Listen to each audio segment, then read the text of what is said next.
Hello আসসালামু আলাইকুম, welcome to Sharif commerce academy. আজকে অনলাইনে ক্লাস হচ্ছে এমবিএ ফাইনাল ইয়ার অ্যাকাউন্টিং ডিপার্টমেন্টে কর্পোরেট ফিনান্সিয়াল রিপোর্টিং এই সাবজেক্টের chapter number 1 financial reporting fundamental, আর্থিক প্রতিবেদনের মৌলিক ভিত্তি। এই চ্যাপ্টারে আজকে হচ্ছে আমাদের ফার্স্ট লেকচার। তো ফিনান্সিয়াল রিপোর্টিং ফান্ডামেন্টাল এই চ্যাপ্টারের জন্য জাতীয় বিশ্ববিদ্যালয় যে সিলেবাস বন্টন করে দিছে, এই সিলেবাস আলোকে এই চ্যাপ্টারকে আমরা টোটাল 3টা ফরম্যাটে ভাগ করছি। প্রথম ফরম্যাটটা হচ্ছে বেসিক কনসেপ্ট, 2 নাম্বারটা ফরম্যাট হচ্ছে ডিপ্রিসিয়েশন, আর 3 নাম্বার ফরম্যাট হচ্ছে ফিনান্সিয়াল স্টেটমেন্ট। এই 3টা ফরম্যাট, এই 3টা ফরম্যাটের মধ্যে প্রথম 2টা ফরম্যাট হচ্ছে পার্ট বি এর জন্য, আর 3 নাম্বার ফরম্যাটটা হচ্ছে পার্ট সি এর জন্য। তো জাতীয় বিশ্ববিদ্যালয় এই চ্যাপ্টার নাম্বার 1 থেকে 2016 সাল থেকে শুরু করে 2022 সাল পর্যন্ত যে প্রশ্নগুলো আসছে তার একটা অ্যানালাইসিস আমি এখানে তুলে ধরছি। দেখতেছি যে চ্যাপ্টার নাম্বার 1 থেকে 2016 সালে পার্ট বি এ একটা প্রশ্ন এসেছে, 2017 সালে পার্ট বিতে 2টা এবং পার্ট সিতে একটা প্রশ্ন আছে, 2018 সালে পার্ট বিতে একটা, 2019 সালে পার্ট বি এবং পার্ট সিতে একটা প্রশ্ন, 2020 সালে পার্ট বিতে একটা, 2021 সালে কোনো প্রশ্ন হয় নাই, 2022 সালে কোনো প্রশ্ন হয় নাই। এরপর পরীক্ষা দিবে 2023 সাল, 2023 সালে এখান থেকে প্রশ্ন হবে 9 পার্ট বি অথবা পার্ট সি। আমার কথাই ক্লিয়ার? যেহেতু বিগত 2 বছরে কোনো প্রশ্ন হয় নাই, 2023 সালে 100% এখান থেকে প্রশ্ন হবে। তাহলে এই চ্যাপ্টারটা আমরা করব মূলত কত মার্কে টার্গেট করে বলো দেখি, পার্ট বি অথবা কি পার্ট সি। তো আসেন আমরা তাহলে আমাদের যেহেতু 3টা ফরম্যাট, আজকে আমরা প্রথম ফরম্যাট নিয়ে একটু আলোচনা করি, বেসিক কনসেপ্ট। তো বেসিক কনসেপ্ট এই ক্ষেত্রে আমরা হিসাব বিজ্ঞানে কয়েকটা নীতি জানতাম। এই নীতিগুলি কোন আইটেমটা কোন নীতিতে, এইটাই হচ্ছে আমাদের বেসিক কনসেপ্ট। এখান থেকে আমাদের পরীক্ষার মধ্যে প্রশ্ন আসে, অনেক প্রশ্ন আসে জাতীয় বিশ্ববিদ্যালয়ে। তো এই নীতির মধ্যে সর্বপ্রথম যেটা, সেটা হচ্ছে বিজনেস এন্টিটি অ্যাজাম্পশন, যেটাকে বলা হয় ব্যবসায়িক সত্য ধারণা। ব্যবসায়িক সত্য ধারণা বলতে কি বোঝায়, লেখা আছে এই অনুমানের মূল বক্তব্য হলো ব্যবসায় প্রতিষ্ঠান ও মালিক পৃথক সত্তার অধিকারী, অর্থাৎ মালিক থেকে ব্যবসা প্রতিষ্ঠান অস্তিত্ব কি সম্পূর্ণ আলাদা আলাদা। তো এই বিজনেস এন্টিটি অ্যাজাম্পশনে কোন কোন আইটেমগুলি আমরা বিজনেস এন্টিটি অ্যাজাম্পশনে নিব, তার জন্য আমরা একটা সক করে দিছি।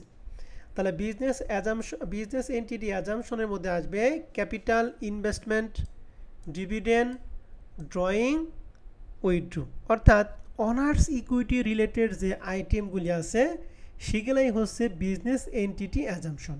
ক্লিয়ার?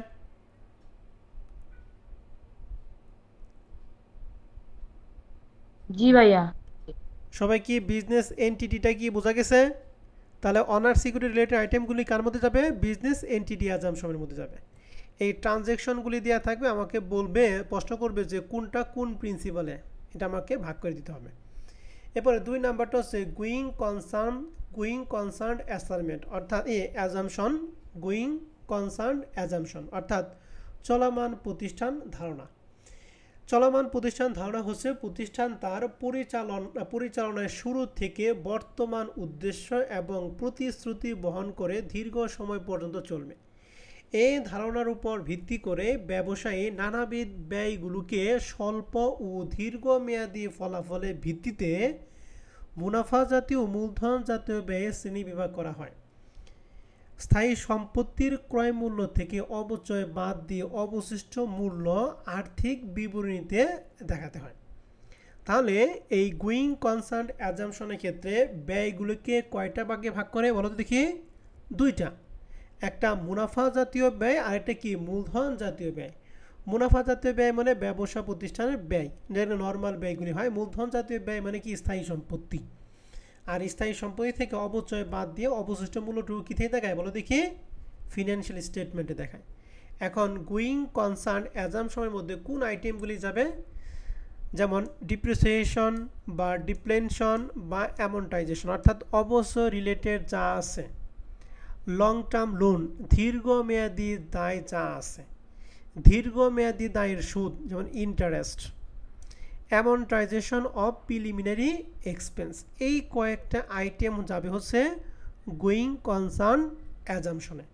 তাহলে গোয়িং কনসার্ন অ্যাজাম্পশনের মধ্যে যাবে ডিপ্রিসিয়েশন রিলেটেড যা আছে সব, দীর্ঘমেয়াদী দায় এবং দীর্ঘমেয়াদী দায়ের সুদ। মনে থাকবে কথা?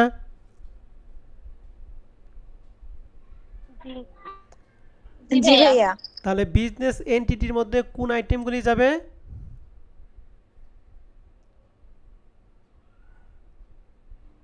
Capital investment, dividend, withdraw. Shortcut, owners security related item. Going concern অ্যাজাম্পশনের মধ্যে কি কি?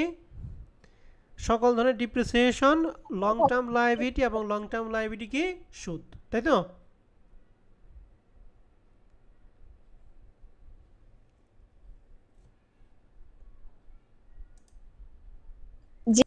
ওকে, 3 নাম্বারটা হচ্ছে হিস্টোরিক্যাল কস্ট প্রিন্সিপাল, ঐতিহাসিক ব্যয় নীতি। তাহলে এই ঐতিহাসিক ব্যয় নীতির উদ্দেশ্য কি?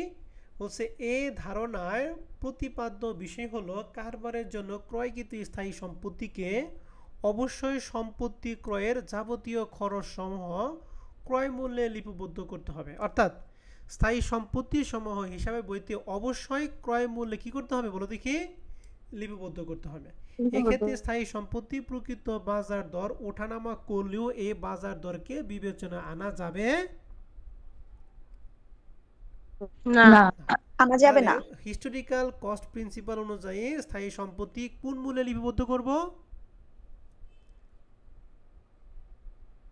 বলো?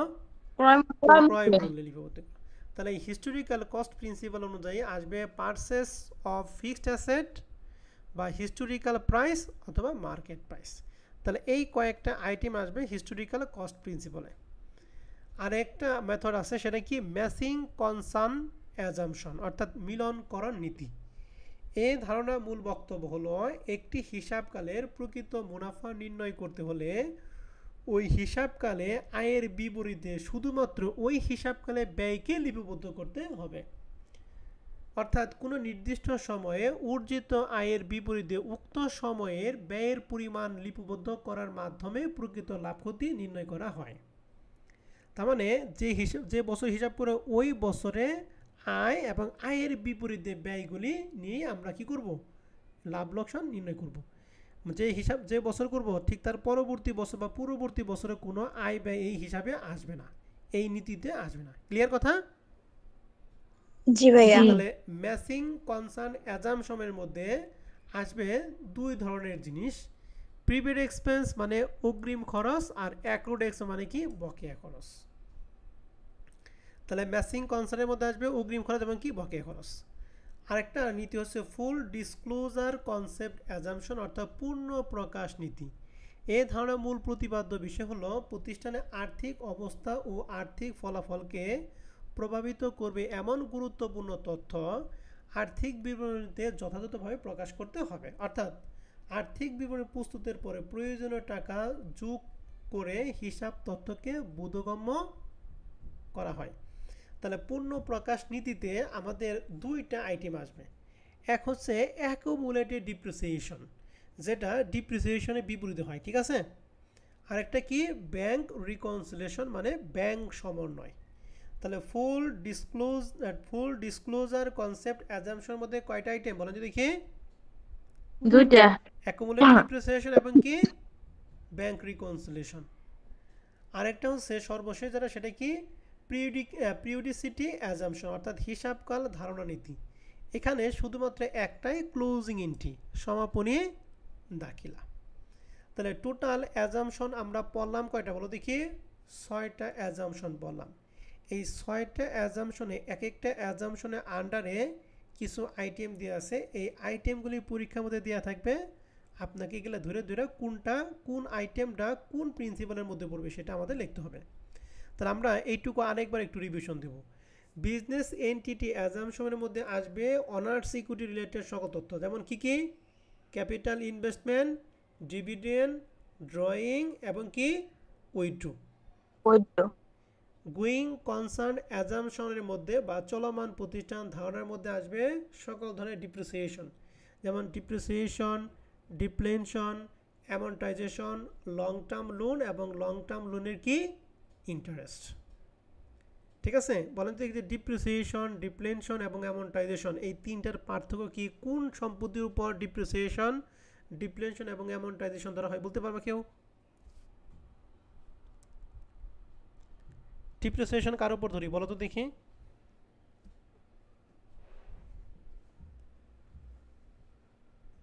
মূলধন জাতীয় ব্যয় আর মুনাফা জাতীয় ব্যয়। এখানে মূলধন জাতীয় ব্যয় মানে তো স্থায়ী সম্পত্তি, মুনাফা জাতীয় ব্যয় তো এখানে আসবেই না। স্থায়ী সম্পত্তির উপরই মনে হয়। সবই তো স্থায়ী সম্পত্তির উপর ধরি।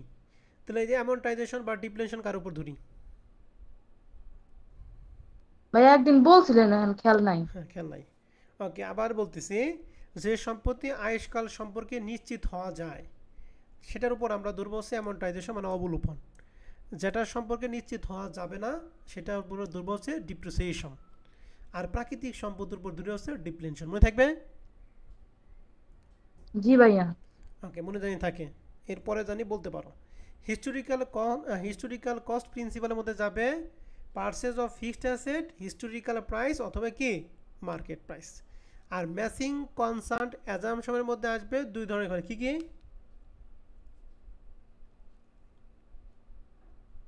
প্রিপেড এক্সপেন্স আর অ্যাক্রুড এক্সপেন্স। ফুল ডিসক্লোজার কনসেপ্ট অ্যাজামশনের মধ্যে আসবে কি কি?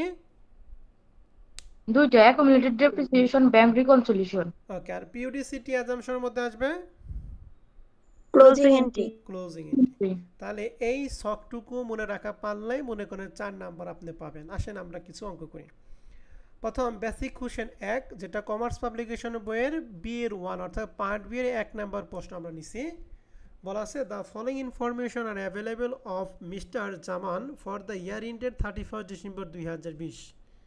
এখানে টোটাল 4টা লেখা আছে। প্রশ্নে বলছে which assumption should be use for recording the above transaction, অর্থাৎ উপরে ট্রানজেকশনগুলো কোন অ্যাজামশনে আমরা লিখব সেটা আমাকে দেখাইতে হবে। তাহলে প্রথমটা লেখা আছে স্টার্ট এ বিজনেস বাই 75,000, সে 75,000 টাকা মূলধনে ব্যবসা শুরু করছে। তাহলে কোন অ্যাজামশনে যাবে বলো তো দেখি? ভাইয়া যে হিসাব প্রথমটা আর কি? দেখছো আন বলতে 6টা মনে রাখা পারলো না, এই 6টা মুখস্থ করো, 6টা ভালো করে পড়ো, আমি একটু পরে ধরবো।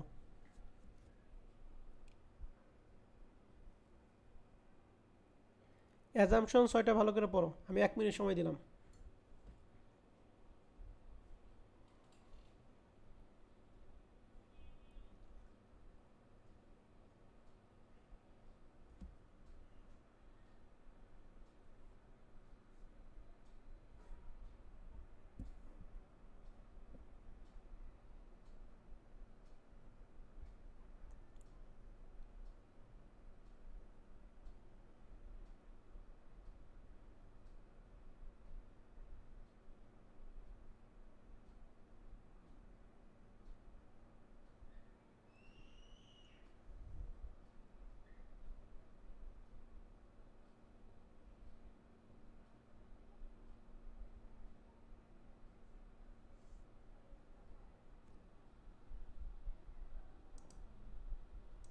তাহলে 1 নাম্বার প্রশ্নটা বলা আছে যে he start a business by 75,000। তাহলে এটা ব্যবসা নিয়ে মূলধন শুরু করছে। আমরা জানি অনার সিকিউরিটি রিলেটেড সবকিছু কিসের মধ্যে যায়?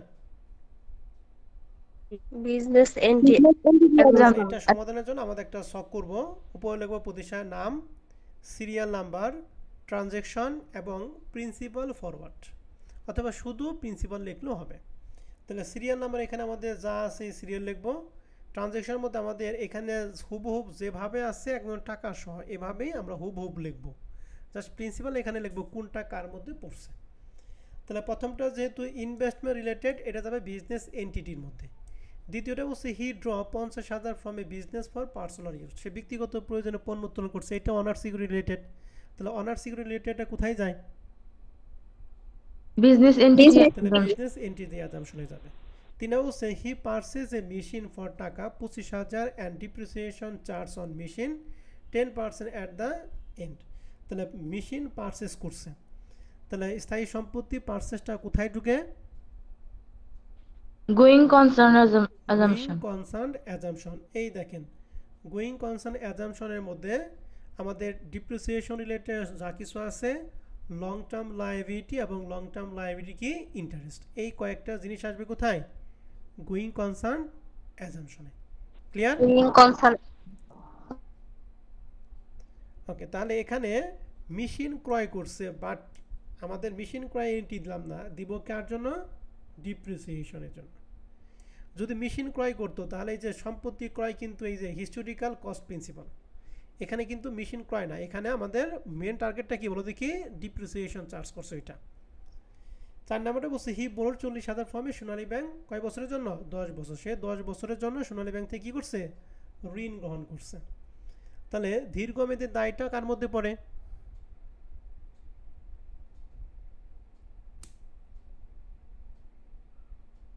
Going concern. Assumption. Going concern অ্যাজাম্পশনের মধ্যে। তাহলে বেসিক কোশ্চেন ক্লিয়ার? জি ভাইয়া। এবার আসেন আমরা বেসিক কোশ্চেন 2 নাম্বারটা কমার্স পাবলিকেশন বইয়ের পার্ট বি এর 7 নম্বর অঙ্কটা। এখানে বলছে যে পারচেজ অফ মেশিন 30,000 টাকা but the market price of the machine 32, inspite of this company record the machine 30,000 টাকা। তাহলে এখানে এই মেশিনটা লেখছে ক্রয় মূল্য 30 যার মার্কেট প্রাইস 32। আমরা বলছিলাম সম্পত্তি সবসময় লিপিবদ্ধগুলি ক্রয় মূল্যে নাকি মার্কেট প্রাইসে, বলো তো দেখি? ক্রয় মূল্যে। মেথড অনুযায়ী হিস্টোরিক্যাল কস্ট প্রিন্সিপাল অনুযায়ী নাকি? হিস্টোরিক্যাল কি মেথড বলো দেখি? Cost principal. তাহলে আমরা এখানে দিয়েছি হিস্টোরিক্যাল কস্ট প্রিন্সিপাল। 2 নাম্বারটা আছে the following expense paid for the machine, transportation 4,000, import duty 7,500 and establishment expense কত টাকা? 9,300। 9,300 টাকা। তাহলে এখানে এই মেশিন কয় রিলেটেড আমাদের খরচগুলি দিয়ে আছে। তাহলে আমরা এর মধ্যে পড়ছিলাম কি বলে? হিস্টোরিক্যালের মধ্যে পড়ছিলাম পারচেজ অফ মেশিন, তারপরে হিস্টোরিক্যাল প্রাইস এবং কি মার্কেট প্রাইস, অর্থাৎ ফিক্সড অ্যাসেট ক্রয় করার সকল ধরনের খরচ। তাহলে এটা ফিক্সড অ্যাসেট ক্রয় করার জন্য কয় শতাংশ খরচ Nakila? Transportation, import duty, establishment expense. তাহলে এইটাও কার মধ্যে পড়বে? ওই হিস্টোরিক্যাল কস্ট প্রিন্সিপালের মধ্যেই পড়বে। এবারে প্রিপেড রেন্ট, আমরা জানি প্রিপেড রেন্ট বা অ্যাক্রুড এক্সপেন্স কার মধ্যে পড়ে?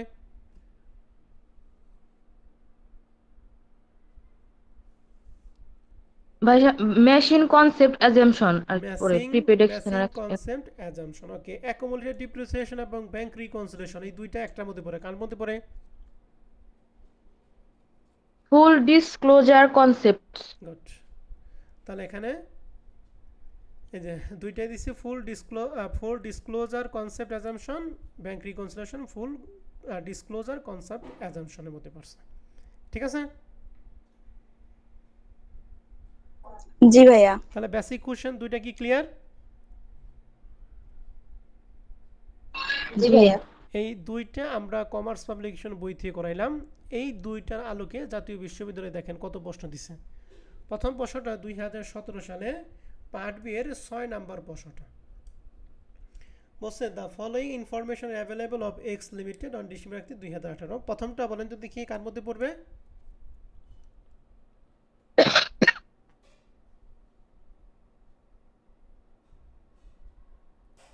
ইনভেস্ট করছে বিজনেস এন্টিটি দ্বিতীয়টা মেশিন পারচেজ করছে, ডিপ্রিসিয়েশন ধরছে, তাহলে ডিপ্রিসিয়েশনে কার মধ্যে পড়ে?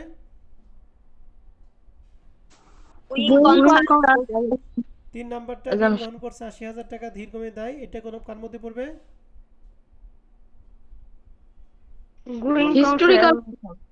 হিস্টোরিক্যাল। হিস্টোরিক্যাল মধ্যে দীর্ঘমেয়াদী দায় আসে না ভাইয়া সরি, আসে যে গোয়িং কনসার্নে। Going concern. Declared dividend drawing capital সব কার মধ্যে আসে? Business entity assumption. Business entity assumption. পারবে এক পারবো? জি জি ভাইয়া। 2 নাম্বারটা বলেন কার মধ্যে যাবে এটা? Business entity assumption. 3 নাম্বারটা preliminary expense. Going concern assumption. 3 নাম্বারটা দীর্ঘমেয়াদী দায়, মানে ঋণ গ্রহণ করছি, দীর্ঘমেয়াদী দায়টা এটা going concern assumption. Going concern. D নাম্বারটা close or nominal account by closing entry. Closing entry কার মধ্যে আসে? ভাইয়া হচ্ছে পিরিয়ডিসিটি অ্যাজাম্পশনে আসে। পিরিওডিসিটি অ্যাজাম্পশন আসে, গুড। 3 নাম্বারটা ইন্ট্রোডিউস এ ক্যাপিটাল, মানে মূলধন বিনিয়োগ করছে, business entity assumption. Business entity. 2 নাম্বারটা মেশিন পারচেজ করে, তার ডিপ্রিসিয়েশন ধরছি কয় পার্সেন্ট? 10%। তাহলে ডিপ্রিসিয়েশন কার মধ্যে আসে? Going concern assumption. 3 নাম্বারটা বোরোড 40,000 টাকা ঋণ গ্রহণ করছি 40। Going concern going assumption. Concern. Okay. 4 নাম্বারটা dividend declare, business entity assumption. Business entity assumption. পারবো? 3 নাম্বার। জি ভাইয়া। 4 জি নাম্বার, ভাইয়া। He started a business 1,75,000 business শুরু করছে, কোনটার মধ্যে আসবে? Business entity assumption. ওকে। এই যে ড্র উইথড্র করছে 15,000 টাকা। এটা বিজনেস ভাইয়া এন্টিটি অ্যাজাম্পশন। ওকে। মেশিন ক্রয় করছে, যার ডিপ্রিসিয়েশন ধরছি 10%। ডিপ্রিসিয়েশনটা গোয়িং কনসার্ন গোয়িং কনসার্ন। এই যে ঋণ গ্রহণ করছি, ঋণটা কোথায় আসে? দীর্ঘমেয়াদী going concern assumption. Going concern assumption. তাহলে দেখছেন কমার্স পাবলিকেশন 2টা অঙ্ক করছেন, এগুলো সব পারবেন। 5 নম্বর অঙ্কটা 2020 সালে পার্ট বির 6 নম্বর প্রশ্ন হয়েছিল। He start a business, business business entity assumption. Draw business entity assumption. Machine purchase করছি, যার ডিপ্রিসিয়েশন ধরছি 10%। Going concern assumption. Going concern. Okay. তারপরে যে বোরোড করছি 40,000, going concern assumption. Going concern. 6 নাম্বারটা 21 সালে part B 7 number. Purchase a machine 3 lakh টাকা, but market price of the machine 3,32,000, in spite of this company record the machine 3 lakh টাকা। তাহলে 3 লক্ষ টাকা ক্রয় মূল্য, 3,20,000 ছিল মার্কেট প্রাইস। তাহলে ক্রয় মূল্য লিপিবদ্ধ করা হয় কোন পদ্ধতিতে? Historical cost. Historical cost. Prepaid rent দিছি 2 বছরের জন্য, তাহলে প্রিপেড এক্সপেন্স এবং অ্যাক্রুড এক্সপেন্স আছে কোনটাই? Matching matching concept. Matching concept. Dividend ডিক্লেয়ারটা business entity assumption. Business entity. আর যে ব্যাংক রিকনসিলিয়েশন আর অ্যাকুমুলেট ডিপ্রিসিয়েশন, এই দুইটা কোথায় আসে? Full disclosure. Full full disclosure disclosure concept. Assumption. Okay, ঠিক আছে, পূর্ণ প্রকাশ নীতি। ওকে, তাহলে এই 6টা অঙ্ক কি আমরা পারবো তাহলে? জি ভাইয়া। ভাইয়া 2 নম্বর অঙ্কে আসলো না paid preliminary expense. Paid, preliminary expense হ্যাঁ হ্যাঁ হ্যাঁ, ভাইয়া এটা এই যে কি বললো যখন এই দেখো, এই যে প্রিলিমিনারি এক্সপেন্সটা কোথায়, এই দেখো কই, এই যেখানে, এই যে অ্যামortization অফ প্রিলিমিনারি এক্সপেন্স গোয়িং কনসার্নের মধ্যে। হ্যাঁ, প্রিলিমিনারি আচ্ছা এক্সপেন্স মানে প্রাথমিক খরচাবলীর অবচয়, ঠিক আছে? তাহলে 1 নাম্বার ফরম্যাট আমরা ক্লিয়ার। জি ভাই। ওকে, এখন আমরা আসবো 2 নাম্বার ফরম্যাটে, ডিপ্রিসিয়েশন। তো 2 নাম্বার ফরম্যাটের জন্য এখানে কমার্স পাবলিকেশনের প্রথম অঙ্ক নিয়েছি পার্ট বি এর 4 নাম্বার প্রশ্নটা। প্রশ্ন কি বলছে একটু ভালো করে সবাই খেয়াল করব। The following information is from trial balance of unique limited. Furniture বলছে 4,50,000, অফিস ডেকোরেশন 4 লাখ টাকা, মোটর কার 10 লাখ টাকা, 10% ফিক্সড ডিপোজিট 5 লাখ টাকা, ইকুইপমেন্ট 5 লাখ টাকা, ব্র্যাকেটে লেখা আছে পারচেজ প্রাইস 6 লাখ। তারপর তো ইকুইপমেন্ট 5 লাখ টাকা নিব না 6 লাখ টাকা নিব? 6 লাখ টাকা। 6 লাখ টাকা নিব ভাইয়া। স্থায়ী সম্পত্তি সবসময় ক্রয় মূল্য নিতে হবে। অ্যাডজাস্টমেন্টে বলছে, 1 নম্বর বলছে সোল্ড অফ ওল্ড ফার্নিচার 30,000 টাকা, যার বুক ভ্যালু ছিল কত? 20,000। তাহলে পুরাতন ফার্নিচার বিক্রি করছি 30,000 টাকা, যার বুক ভ্যালু 20,000। 2 নম্বর বলছে charge 15% depreciation on fixed asset. সকল ফিক্সড অ্যাসেটের উপর কত পার্সেন্ট ডিপ্রিসিয়েশন ধরবো? 15%। 1 নম্বর রিকোয়ারমেন্ট বলছে, যে রিকোয়ারমেন্ট বলছে 1 নম্বর বলছে which principal is use to record the depreciation of fixed asset. তাহলে ফিক্সড অ্যাসেট ডিপ্রিসিয়েশন আমরা কোন মেথডে আমরা লিখি? একটু আগে পড়ে আসলাম, ডিপ্রিসিয়েশন, ভাই গোয়িং অ্যামortization, দীর্ঘমেয়াদী আয়, এগুলো কোনে পড়ে আসলেন? Going concern assumption. ওকে, তাহলে Assumption এইটা এ। আমাদের লিখতে হবে according to going concern assumption depreciation of fixed asset is recorded. Requirement clear? জি ভাইয়া। জি ভাইয়া। 2 নম্বর বলছে ডিটারমাইন দ্য ডিপ্রিসিয়েশন, ডিপ্রিসিয়েশনটা বের করতে হবে। তাহলে আমরা এই সম্পত্তির উপর কি করব? ডিপ্রিসিয়েশন ধরব। প্রত্যেকটা সম্পত্তির উপর কত পার্সেন্ট? 15%। তবে সেটা অবশ্যই ফিক্সড অ্যাসেট হতে হবে। তারপর আসেন আমরা তাহলে এটার জন্য আমরা টেবিল করছি, table for calculation of depreciation particular টাকা। প্রথমে ইকুইপমেন্ট ডিপ্রিসিয়েশন, তাহলে ইকুইপমেন্ট 5 লাখ এবং 6 লাখের মধ্যে কোনটার উপর ধরবো আমরা? 6 লাখ। তাহলে 6 লাখের 15% 90,000 টাকা। ক্লিয়ার? জি ভাইয়া। এরপরে 2 নাম্বারটা বের করছি ফার্নিচার। দেখেন ফার্নিচার আমাদের ছিল 4,50,000, ঠিক আছে। আবার সময়টি বলছে যে ফার্নিচার বিক্রি করছে কত টাকা, 30,000 টাকা, যার 30,000 বুক ভ্যালু ছিল কত টাকা, 20,000 20,000। 20,000 তাহলে 30,000 টাকা বিক্রি করছে, 20,000 টাকা জিনিস 30,000 টাকা বিক্রি করছে, তাহলে অ্যাকচুয়ালি সম্পদ কমছে কত, 30,000 না 20,000? 20,000 20,000। তাহলে এই সম্পত্তি 4,50,000 থেকে আমি এই 20,000 টাকা সম্পত্তি বাদ দিব, যা থাকবে তার উপর কত পার্সেন্ট ধরতে হবে? 15%। 15%। অনেকে মনে করতে পারে 30,000 টাকা, না, 20,000 টাকা জিনিস 30,000 টাকা বিক্রি করছে, লাভ 10,000 টাকা হয়েছে, কিন্তু সম্পত্তি কমছে কত, 30 না 20,000? 20,000 20,000। তাহলে 4,50,000 থেকে 20,000 টাকা বাদ, এই যে 4,50,000 মাইনাস 20,000 যা থাকবে তার উপর কত পার্সেন্ট, 15%, 15%। 64,500 টাকা। ক্লিয়ার? জি ভাইয়া। জি ভাইয়া। এবার আছে অফিস ডেকোরেশন আছে 4 লাখ টাকা, এর সাথে সমন্বয়ে কোনো কথা বলা নাই, জাস্ট আমরা 15% ধরবো, তাহলে 4 লাখ টাকার 15% 60,000 টাকা। ক্লিয়ার? জি জি ভাইয়া। মোটর গাড়ি আছে 10 লাখ টাকা, 10 লাখ টাকার উপর কত পার্সেন্ট, 15%, 1.5 লাখ টাকা। আর শেষে আছে 10% ফিক্সড ডিপোজিট, এটা হলো এফডিআর, মানে ব্যাংক, ওয়ান কাইন্ড অফ কি ব্যাংকের টাকা, এটা নট ফিক্সড অ্যাসেট, অতএব এটার উপর আমরা কোনো ডিপ্রিসিয়েশন ধরবো না। কিন্তু যদি পরীক্ষা হলে যদি মনে না থাকে তাহলে 5 লাখের উপর এই যে 10% ধরে দিয়ে তুলে আসবেন, হ্যাঁ, তখন অঙ্কটা কয়কার কাট টয়কারটা, বুঝতে পারছেন কথা? জি ভাইয়া। তাহলে 10% fixed deposit, one kind of investment, ঠিক আছে। তাহলে ইনভেস্টমেন্টের উপর আমরা কিউলি সুদ ধরি, নট ডিপ্রিসিয়েশন, এই জন্য এটার উপর কোনো ডিপ্রিসিয়েশন ধরা হবে না। তাহলে এই সবগুলো ডিপ্রিসিয়েশন যোগ করে 3,64,500 টাকা হবে। তাহলে বেসিক কোশ্চেন 1 বুঝতে পারছেন? জি। আর কোনো প্রশ্ন আছে বেসিক কোশ্চেন 1 নিয়ে? না ভাই। না। এখন আসবে বেসিক কোশ্চেন 2, এটা কমার্স পাবলিকেশন বইয়ের পার্ট বি এর 10 নম্বর প্রশ্নটা।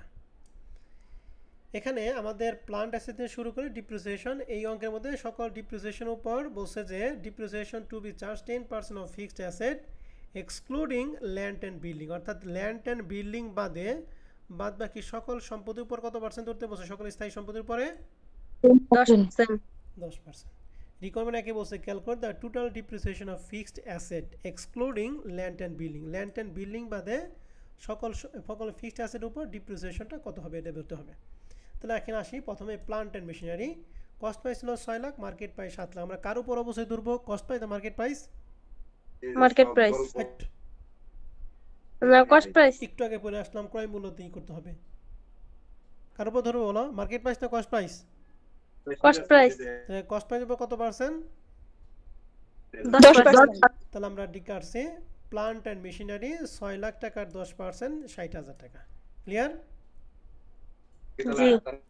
এবার আসেন ফার্নিচার অ্যান্ড ফিটিং এর মধ্যে কস্ট প্রাইস 2.5 লাখ টাকা, মার্কেট প্রাইস 2 লাখ, কার উপর ধরবো, 2.5 লাখ টাকার উপর। 2.5 লাখ টাকার উপর ডিপ্রিসিয়েশন 10% 25,000 টাকা। ক্লিয়ার? জি। এবার আসে ল্যান্ড অ্যান্ড বিল্ডিং এর উপর ডিপ্রিসিয়েশন ধরতে পারে, তাই না? জি ভাইয়া। অত এটা বাদ। Office equipment cost price 3 lakh, market price 2 lakh টাকা, তাহলে 2 লাখে না 3 লাখের উপর ধরবো, 3 লাখের উপর। 3 লাখের উপর 10% 30,000। 3 লাখ। ক্লিয়ার? জি ভাইয়া। আর শেষেরটা আছে ক্লোজিং স্টক, ক্লোজিং স্টক সময় পরি বুঝতে জি ভাই। ফিক্সড অ্যাসেট না, এর উপর কি ডিপ্রিসিয়েশন ধরতে হবে না। তাহলে ডিপ্রিসিয়েশন ধরবো কাটার উপরে, 3টার উপর, plant and machinery, furniture and কি অফিস ইকুইপমেন্ট, তাহলে এই যে 3টার উপর ধরে আমাদের মোট কত হলো, 1,15,000 টাকা। ক্লিয়ার? জি ভাইয়া। কারো কোনো সমস্যা আছে ডিপ্রিসিয়েশন নিয়ে? না। অন্যদের কারো কোনো প্রশ্ন আছে ডিপ্রিসিয়েশন নিয়ে? ভাই আমার স্ক্রিন দেখা যাচ্ছে নাই না। ভাই। ওকে, স্ক্রিন না দেখলে নতুন করে জয়েন করো, জয়েন করে হয়ে যাবে, সমস্যার সমাধান হয়ে যাবে। হ্যাঁ, তাহলে 1 নাম্বারটা স্কিপ করব। জি ভাইয়া। ওকে, আর 2 নাম্বারটা বলছে যে which price will be show in the statement of financial position and why, বলছে কোন প্রাইসটা আমরা ফিনান্সিয়াল স্টেটমেন্টে শো করব এবং কেন, এটা কমেন্ট করতে বলছে। তাহলে কমেন্টটা আমরা 2টা সেন্সে আমরা কমেন্ট করব। প্রথমটা কমেন্টে লেখা আছে অ্যাকর্ডিং টু কস্ট কনসেপ্ট, ক্রয় মূল্য নীতি অনুযায়ী all fixed asset are show in the balance sheet at it কি প্রাইস বলো দেখি, কস্ট প্রাইস। Cost price. আমরা ব্যালেন্স শিটে সবসময় কোন মূল্য দেখাবো, ক্রয় মূল্যে না মার্কেট প্রাইসে? পারচেজ প্রাইস না মার্কেট প্রাইস? ক্রয় মূল্যে। ক্রয় মূল্য মানে মানে cost price. For this reason plant and machinery, furniture and fixtures, office equipment and land and building are show in the balance sheet as it কি প্রাইস বলো দেখি? Cost price. তাহলে ক্রয় মূল্য নীতি অনুযায়ী আমাদের এই যে plant and machinery, furniture, land আর ইকুইপমেন্ট এই চারটা আমরা কোন প্রাইসে নিব?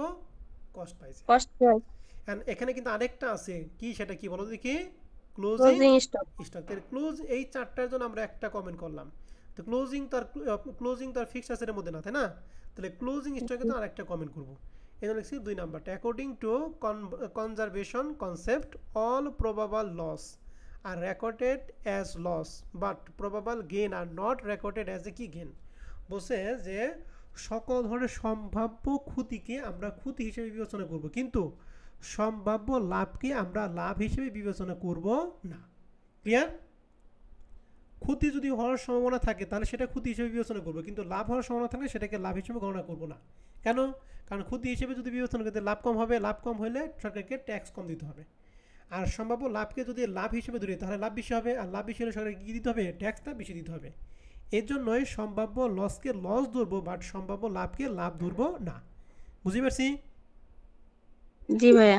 জি ভাইয়া। Reason closing inventory will be issued at a cost price or market price wherever is lower. এর জন্য ক্লোজিং স্টকটা কস্ট প্রাইস এবং মার্কেট প্রাইসের মধ্যে যেটা কম সেটা আমরা নিই। হুইচ এভার ইজ কি লয়ার।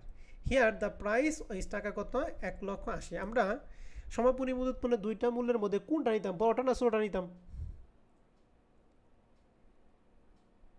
সমাপনী মজুত পণ্যের দুইটা ভ্যালু থাকলে আমরা ছোটটা নিতাম না বড়টা নিতাম?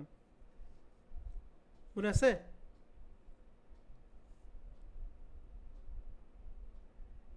ছোট না নিতাম। ছোটটা নিতাম। এইটা কইতে যদি এতক্ষণ সময় লাগে ভাই, তোমার মাস্টার্সে পরে কি করবা? আমরা সমাপনী মজুদের মধ্যে দুইটা ভ্যালুর মধ্যে কোনটা নিব? ছোটটা নিব। এই ছোটটার কথাই এখানে বলা আছে। ঠিক আছে? তাহলে এখানে সমাপনী মজুদ কোন 2 লাখ নিব নাকি 1,80,000 নিব? 1,80,000। 1,80,000। তাহলে কমেন্টটা কি বুঝতে পারছেন? 2 নাম্বার রিকোয়ারমেন্টের জন্য। জি ভাইয়া। আর কোনো সমস্যা আছে?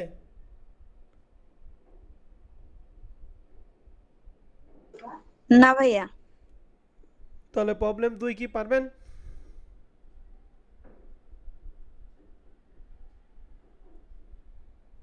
হ্যালো? জি ভাইয়া পারবো। ঠিক আছে। এবার আসি basic question 3 number commerce solution বইয়ের 8 নাম্বার অঙ্কটা। এখানে আমাদের ফার্নিচার কার উপর ধরো 15,000 না 20,000?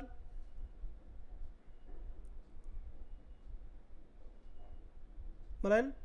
ফার্নিচার কার উপর ডিপ্রিসিয়েশন ধরো 15,000 না 20,000 উপরে? 20,000। Equipment? 35,000। Cost price. Office equipment? 35,000। 35,000। আর ক্লোজিংটা তো আর আমরা ফিক্সড অ্যাসেটের মধ্যে না, হ্যাঁ ডিপ্রিসিয়েশন ধরতে বলছে 15% অন ফিক্সড অ্যাসেট। তাহলে এই অঙ্কের জন্য ফিক্সড অ্যাসেট কয়টা দিয়ে আছে? 3টা। 3টা। তাহলে 3টার উপর 3টার কস্ট প্রাইসের উপর কত পার্সেন্ট ধরবো?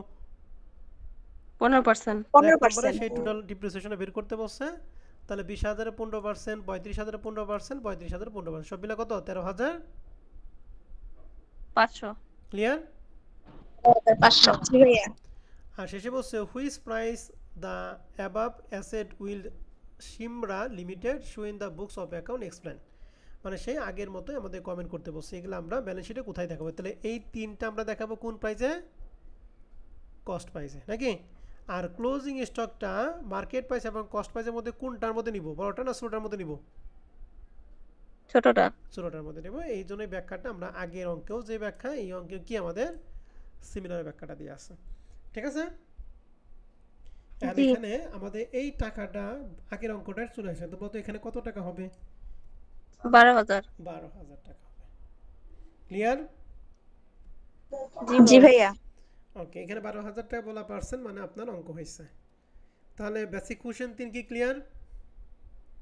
জি ভাইয়া। তাহলে এই বেসিক কোশ্চেন 3টা কলাম এর আলোকে এই 3টা অঙ্কই আমাদের কমার্স পাবলিকেশনের বই থেকে নিছি। এই ডিপ্রিসিয়েশন চ্যাপ্টার থেকে কোনো অঙ্ক এখন পর্যন্ত আমাদের জাতীয় বিশ্ববিদ্যালয় পরীক্ষার মধ্যে আসে নাই। তবে এখান থেকে যদি প্রশ্ন আসে তাহলে এই 3টার যে কোনো একটা আসবে, হুবহুব আসবে। বুঝতে পারছি? জি ভাইয়া। ওকে, তাহলে আমাদের আজকে দুইটা ফরম্যাট শেষ করলাম।